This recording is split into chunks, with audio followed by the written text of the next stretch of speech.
Memasuki kuartal 2, tantangan ekonomi baik dari internal maupun eksternal tak juga kunjung berkurang.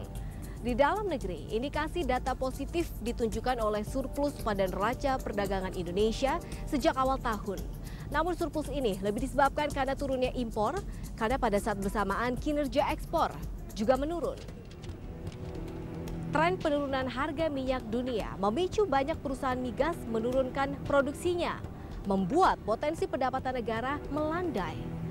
Di bulan April, Bank Dunia bahkan merevisi proyeksi pertumbuhan Indonesia dari awalnya 5,6% menjadi 5,2% saja.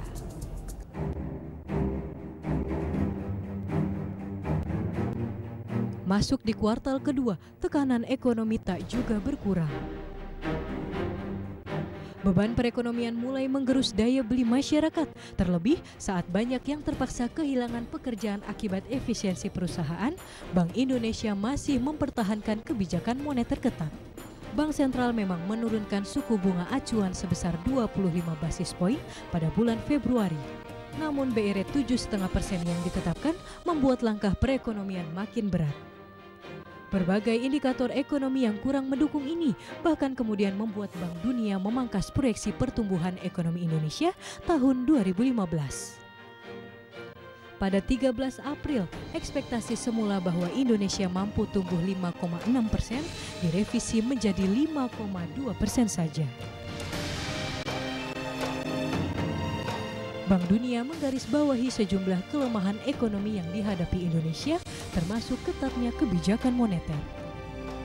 Selain itu, lemahnya harga komoditas dan turunnya permintaan seiring perlambatan ekonomi global menambah berat beban yang ditanggung.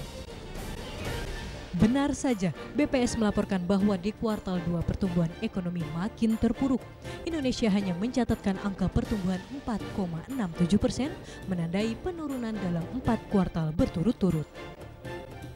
Kebijakan-kebijakan pemerintah diprediksi tak akan menunjukkan hasil dalam waktu singkat, dan tren perlambatan diperkirakan tak akan berhenti dalam waktu dekat. Angka cukup menggembirakan sebenarnya terlihat pada neraca perdagangan Indonesia. Surplus telah dicatatkan sejak bulan Januari. Meski demikian, surplus ternyata lebih dikontribusikan oleh penurunan impor. Sementara itu, kinerja ekspor masih terpuruk dan mencatatkan penurunan dibanding periode yang sama tahun sebelumnya. Rendahnya angka pertumbuhan disinyalir beberapa kalangan sebagai akibat dari minimnya dorongan dan stimulus fiskal. Meski mencanangkan berbagai gebrakan kebijakan, realisasinya masih sangat minim. Serapan anggaran pemerintah yang seharusnya bisa menjadi pendorong saat konsumsi masyarakat melemah ternyata berjalan sangat lambat. Sangat terlambat untuk 2015. Jadi sampai akhir Juli kemarin, ini kan yang anggaran yang terserap saja. Ini baru yang terserap loh, belum apakah itu memberikan stimulus atau tidak gitu.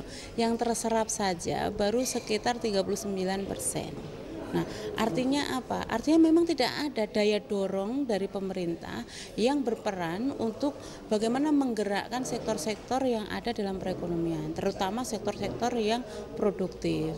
Nah, dari 39% itu pun kalau kita breakdown, ternyata memang itu belanja-belanja yang sifatnya rutin. Kondisi perekonomian juga diperparah dengan kinerja nilai tukar rupiah yang lemah. Rupiah terus terdepresiasi sejak awal tahun seiring menguatnya indeks dolar Amerika. Nilai tukar bahkan sempat menyentuh angka 14.700 per dolar Amerika pada 2015 kemarin. Sepanjang tahun, rupiah terdepresiasi sekitar 11%. Kinerja rupiah memicu kekhawatiran karena tak hanya dampaknya memukul pelaku bisnis dengan ketergantungan impor dan dolar saja. Lemahnya rupiah juga harus diwaspadai, terutama dampaknya pada peningkatan utang luar negeri, baik utang pemerintah maupun swasta.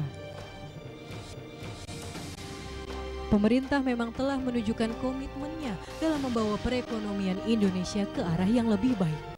Namun implementasi program serta kebijakannya ternyata masih jauh dari harapan masyarakat.